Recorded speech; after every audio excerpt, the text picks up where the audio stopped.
जय गुरु जी कहिए, ऐश करते रहिए। गुरु जी की प्यारी संगत को जय गुरु जी। गुरु जी के चरणों में कोटि कोटि प्रणाम। ओम नमः शिवाय। शिव जी सदा सहाय। ओम नमः शिवाय। गुरु जी सदा सहाय। संगत जी, अगर आप अपने घर को चलाने के लिए बहुत मेहनत कर रहे हैं, फिर भी आपका घर में उतनी बरकत नहीं हो रही और पैसे की बहुत कमी लग रही है, बच्चों के लिए बहुत परेशानी हो रही है, घर चलाने में परेशानी हो रही है, खर्चा बहुत आ जाता है, तो आज का थॉट आपके लिए है। गुरु जी कहते हैं इतनी मेहनत करता है, इतना सब करता है, बेचारे का काम नहीं चल रहा, फिर भी घर चला रहा है किसी तरीके से। जब देखो तब ये अपने काम के लिए मांगता है कि गुरु जी मेरा काम चला दो, गुरु जी मेरा काम चला दो। तो आज मैं इसको ब्लेस कर रहा हूं कि इसका काम चलने वाला है, इसको ऑर्डर मिलने वाले हैं, इसका माल बिकने वाला है। ये जिस काम में लगा हुआ है उस काम में मैं इसकी बरकत करने वाला हूं और इसके घर में अब बहुत खुशियां आने वाली हैं। गुरुजी ने कहा है कि जब तुझे और तेरे परिवार को मैं संभाल रहा हूं तो तुझे चिंता नहीं करनी। तू मेहनती है, बहुत मेहनत कर रहा है, लेकिन तेरे को अपनी मेहनत जितना फल नहीं मिल रहा, तो अब तेरे को तेरी मेहनत का फल मिलेगा, क्योंकि तूने अब मंत्र जाप शुरू कर दिया है। अब तू हर समय मुझे याद करता है, तो मेरी नजर भी हर समय तेरे ऊपर रहती है। तूने बहुत सहा है, लेकिन अब तेरा सहने का टाइम खत्म। अब तेरा घर बहुत अच्छे से चलाने की जिम्मेवारी मेरी है। संगत जी, हम ना बहुत जल्दी थक जाते हैं जब हम कुछ चीज हमें चाहिए। जैसे कई लोग काम कर रहे हैं बेचारे, लेकिन वो उतना नहीं कमा सकते जितना कि घर चलाने के लिए चाहिए, तो एक समय के बाद वो टूट जाते हैं, परेशान हो जाते हैं, समझ नहीं आता क्या करें। तो अगर आपके घर में या आपके आसपास ऐसी सिचुएशन हो, तो आपको थकना नहीं है, आपको गुरु जी का लगातार मंत्र जाप करते रहना है। इतना मंत्र जाप करना है कि आप अपनी किस्मत की लकीरें गुरु जी से बदलवा लें, क्योंकि गुरु जी कह रहे हैं तेरे हाथ की और किस्मत की लकीरें तो मैंने उसी दिन से बदलनी शुरू कर दी थी जिस दिन तूने मेरा नाम लेना शुरू कर दिया था, मेरा मंत्र जाप करना शुरू कर दिया था। तो संगत जी, अगर आप वो संगत हैं जो कि अपने काम की व्यवसाय की वजह से उतना नहीं कमा रहे जितना कि आपके घर का खर्चा है, तो अब आपको चिंता करने की जरूरत नहीं है, क्योंकि अब गुरु जी की मेहर भरी नजर आपके ऊपर है। तो चलिए संगत जी, अगर मेरे चैनल को सब्सक्राइब नहीं किया तो जरूर करें, इस वीडियो को ज्यादा से ज्यादा शेयर करें और कोशिश करें गुरु जी का मंत्र जाप आपके दिल दिमाग में छाया रहे। किसी चीज से वो नहीं मिलना, कुछ भी कर लो, जो चीज आपको गुरु जी के मंत्र जाप से मिल जाएगी। आप हैरान हो जाओगे कि ये 2 लाइनों का मंत्र जाप इतना चमत्कारी है, इतना पावरफुल है कि ये आपकी जिंदगी बदल के रख देता है। तो चलिए संगत जी, मैं आपको आज के आंटी जी का शुक्राना सत्संग सुनाती हूँ। जय गुरु जी, शुक्राना गुरु जी। आंटी जी, मेरा ये जो शुक्राना सत्संग है। आंटी जी, अभी सत्संग आपका जो गुरु जी का सत्संग सुना रहे थे, वो सुनने के बाद मेरे को एकदम थॉट आया कि अरे मैंने एक शुक्राना सत्संग नहीं किया गुरु जी का। तो आंटी जी, मैं वही शुक्राना सत्संग सुना रही हूँ। मेरा नाम पायल है, मैं सोनीपत न्यू तारा नगर की से बोल रही हूँ। जय गुरु जी, शुक्राना गुरु जी। तो आंटी जी, मैं आज आपको अपना सत्संग शेयर करना चाह रही हूँ। मेरा नाम सिद्धि है, मैं सोनीपत से हूँ। तो मैं अपना सत्संग मंत्र जाप से स्टार्ट करती हूँ। ओम नमः शिवाय, शिव जी सदा सहाय। ओम नमः शिवाय, गुरु जी सदा सहाय। तो आंटी जी, अब मैं अपना सत्संग शेयर करने जा रही हूँ। मैं एक दिन नानी के घर से आ रही थी अपने, तो फिर मैंने बादलों में देखा, मेरे को बड़े मंदिर वाला गुरु जी का शिवलिंग दिखा। तो मैंने उसको इग्नोर कर दिया। फिर मैंने दूसरी साइड देखा, तो मेरे को पता चला कि वो तो गुरुजी का शिवलिंग था। मैंने पीछे मुड़ के देखा तो वो गायब हो गया। जय गुरु जी, शुक्राना गुरु जी। जय गुरु जी, शुक्राना गुरु जी। आंटी जी, ये मेरा चौथा शुक्राना सत्संग है। आंटी जी, मैं सत्संग शुरू करना मंत्र जाप से करूंगी। ओम नमः शिवाय, शिव जी सदा सहाय। ओम नमः शिवाय, गुरु जी सदा सहाय। आंटी जी, मेरी मदर इन लॉ को एक दिन रात में हमारे रूम में ही सो रहे थे, गर्मियों के टाइम में, तो उनको सपने में गुरु जी ने साक्षात दर्शन दिए और गद्दी पे बैठे हुए, गद्दी पे बैठ के मेरी मदर इन लॉ बोल रही कि ना आप यहाँ से हटो, मुझे सोफा सरकाना है। तो गुरुजी बोले मैं नहीं हटूंगा, ये मेरी गद्दी है। तो मेरी मदर इन लॉ बोली हटो हटो, मेरी नूंह गुस्सा करेगी कि सामान सारा फैला पड़ा है ते समेट देवा। तो उन्होंने कहा मैं नहीं हटना। और गुरुजी मुझे जो बड़ा एक सफेद चोले में सफेद चोले वाला जो गुरुजी का स्वरूप है उसमें गुरुजी दिखे। तो मम्मी बैठी रही, गुरुजी भी बैठे रहे। मम्मी गुरुजी को गुस्से वाली निगाह से देख रही, अच्छा जाओ मुझे सोना है। उन्होंने कुछ नहीं बोले, गुरुजी हंसने लग गए। मेरी सासू माँ 2 मिनट के लिए कमरे से बाहर आ गई। उन्हें लगा कि गुरुजी शायद अब जाएंगे। वो पीछे मुड़ के देखे, गुरुजी अपनी ही गद्दी पे विराजमान थे। मैंने पहले भी सत्संग कराया था, तो उसी जगह पे सोफे की वो गद्दी रखी हुई आज तक वैसी की वैसी, तो वो वहीं पे गुरुजी बैठे हुए थे। तो मम्मी पीछे मुड़ कमरे से निकल आई, पीछे मुड़ के देखे तो गुरुजी वहीं बैठे हुए। फिर मम्मी आई तो उन्होंने कहा तू मुझे वचन दे, तू मुझे बोल कि तू मेरा सत्संग कराएगी। उन्होंने कहा हाँ मैं देखांगी। उन्होंने कहा मैं तब तक नहीं जावांगा जब तक तू वचन नहीं देवेगी। तो फिर उन्होंने कहा हाँ मैं करवाऊंगी।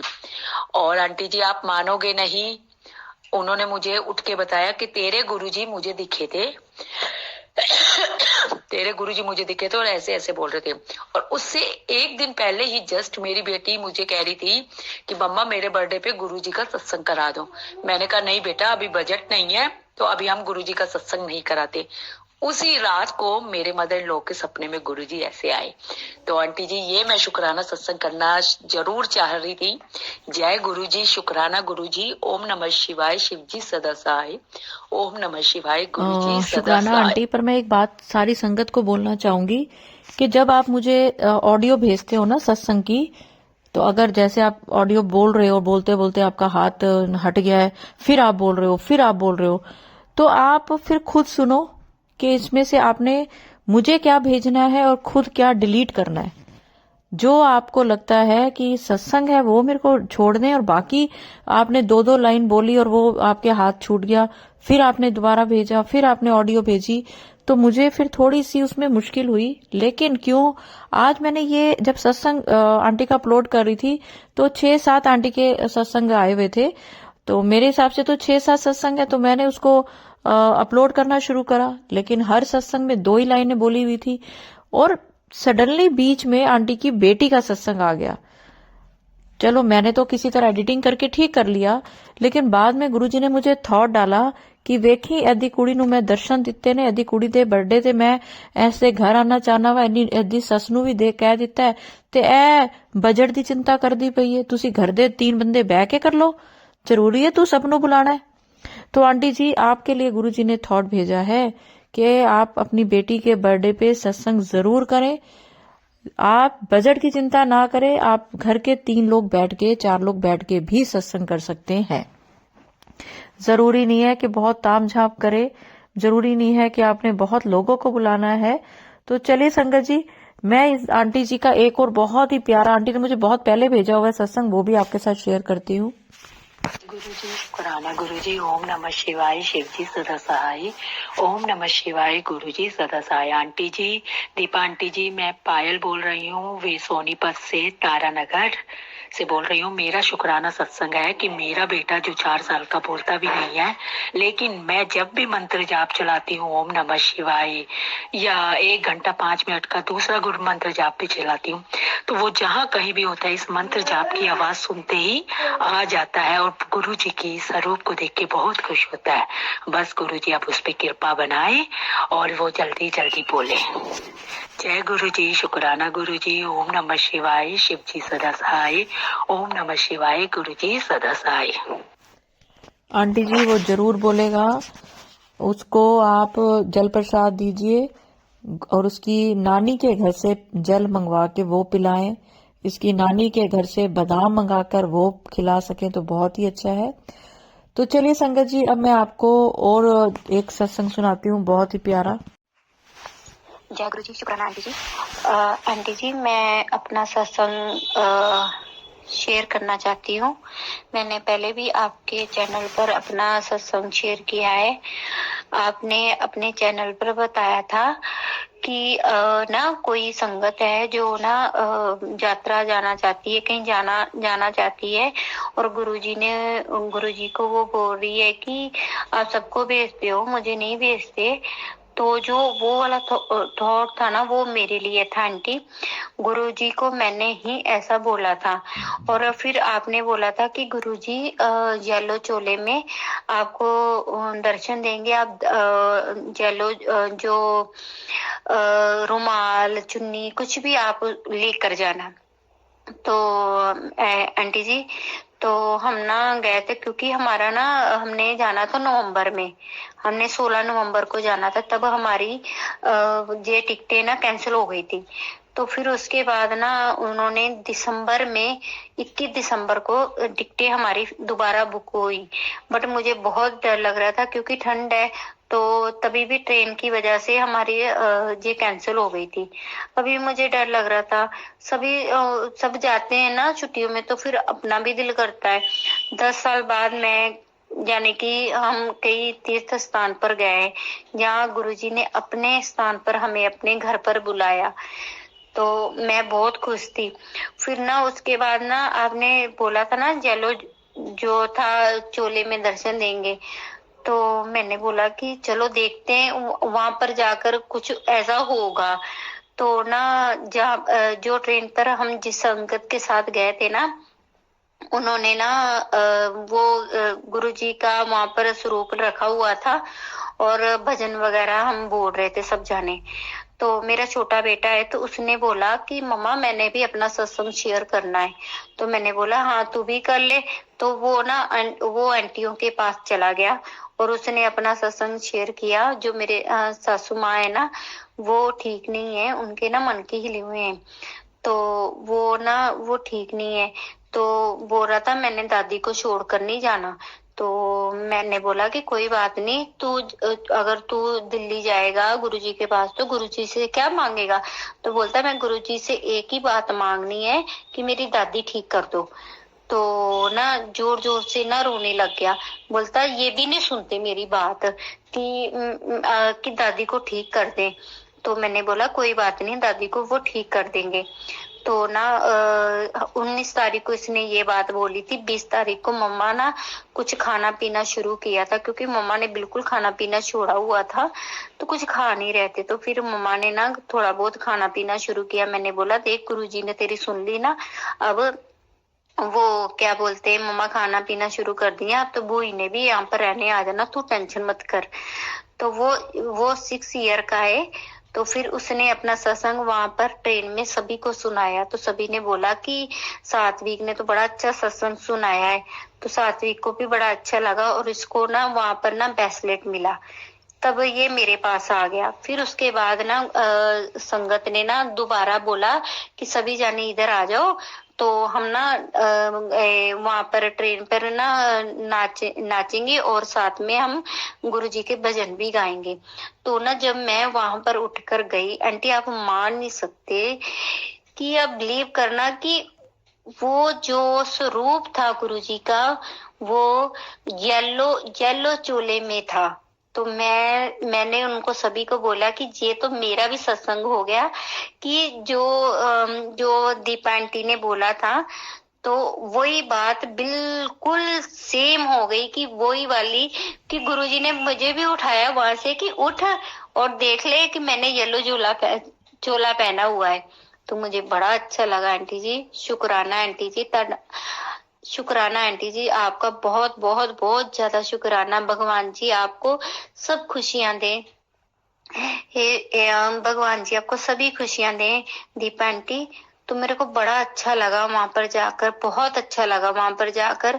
गुरुजी का वो मेरा मैका ही है।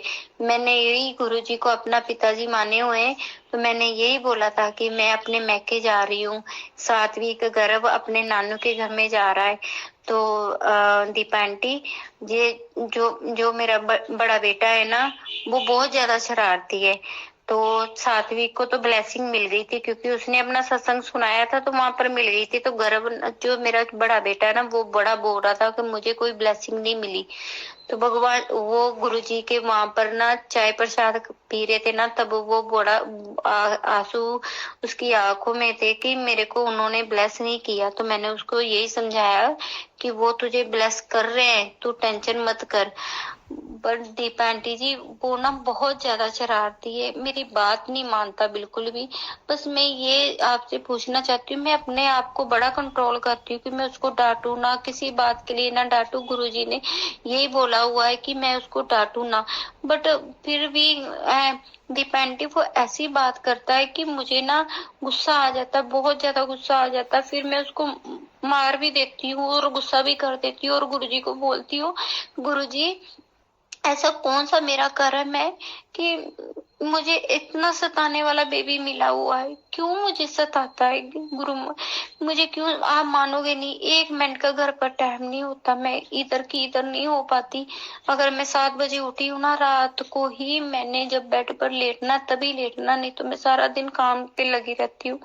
तो मुझे समझ में नहीं आता कि मैं क्या करूं। मेरे बच्चों का स्टडी की तरफ बिल्कुल भी वो नहीं है कि हमने पढ़ना है, बस पता नहीं, बस इधर उधर भागना करते रहते हैं। तो ये मेरा एक आपसे सवाल है कि मैं क्या करूं। मैं ओम भी लिखती हूँ उनके कपड़ों पे और जल भी पिलाती हूँ। बात मेरी मानते, ये नहीं कि बात नहीं मानते, गुरुजी को प्यार भी बहुत करते हैं। पता नहीं कोई होंगे हमारे कर्म ऐसे कि वो मेरी बात नहीं सुनता।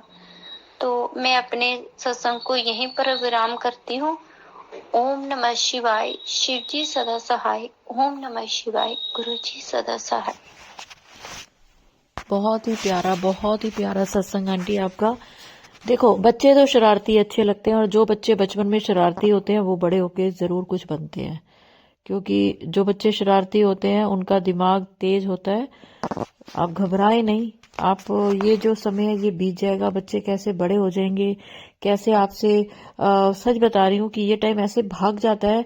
तो बच्चे एंजॉय करो, बच्चे आपके आसपास हैं, उनको डांटो। देखो, कहते हैं माँ की डांट मार और आंवले का खाया बाद में असर दिखाता है। तो आप इस बात को लेके रिग्रेट मत करें, जहां डांटना है डांटें, जहां गुस्सा करना है करें। गुरुजी ये कहते हैं कि बच्चों को बेफजूल में डांटा गुस्सा मत किया करो, पर ये नहीं है कि बच्चा पढ़ नहीं रहा तो हम उसको डांटेंगे नहीं। जिस बात के लिए आपको सही लगे जरूर डांटिए, वो आपके बच्चे हैं, आपसे ज्यादा उनका भविष्य कोई नहीं सुधार सकता। तो चलिए संगत जी, अगर सत्संग अपलोड करने में मुझसे कुछ भी गलती होगी हो तो गुरुजी मुझे माफ करें, और मंत्र जाप के साथ मैं अगले सत्संग की ओर बढ़ती हूँ और चाहूंगी कि आप सब भी मेरे साथ जरूर बोलें। ओम नमः शिवाय, शिव जी सदा सहाय। ओम नमः शिवाय, गुरुजी सदा सहाय।